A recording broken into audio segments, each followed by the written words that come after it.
En France, avec près de 8 millions de personnes raccordées au système d'assainissement, Lyonnaise des Eaux France traite annuellement près de 600 millions de mètres cubes d'eau usée. Grand défi contemporain, le traitement de ces eaux usées est garant de la préservation de nos ressources en eau et de notre environnement.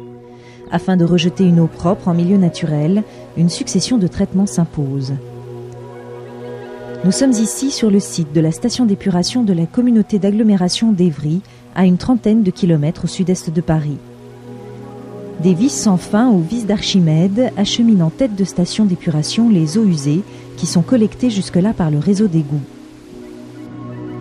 Ici débute le pré-traitement. Grâce au dégrillage, l'eau brute est débarrassée des éléments les plus volumineux. Cette première étape consiste à retenir au travers de grilles les éléments supérieurs à 1 cm.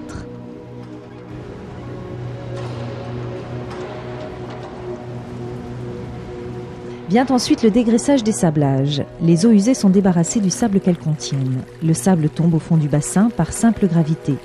Dans le même temps, et afin d'éliminer les graisses, on injecte de l'air dans le bassin, ce qui permet de les faire remonter à la surface. Elles sont alors récupérées et éliminées dans une chaîne de traitement adaptée pour le traitement des graisses. Le pré-traitement est maintenant terminé et c'est la phase de traitement primaire qui va pouvoir commencer. L'eau est laissée au repos dans un bassin de décantation. Les matières en suspension tombent au fond du bassin, elles constituent des boues qui sont évacuées vers la filière de traitement des boues. C'est la décantation primaire.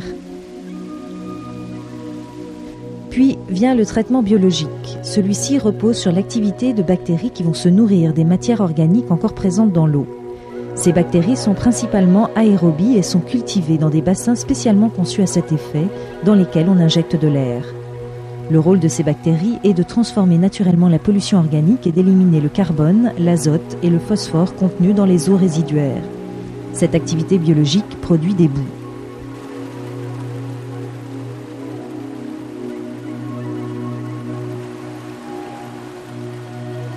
Dernière étape, l'eau passe par le clarificateur.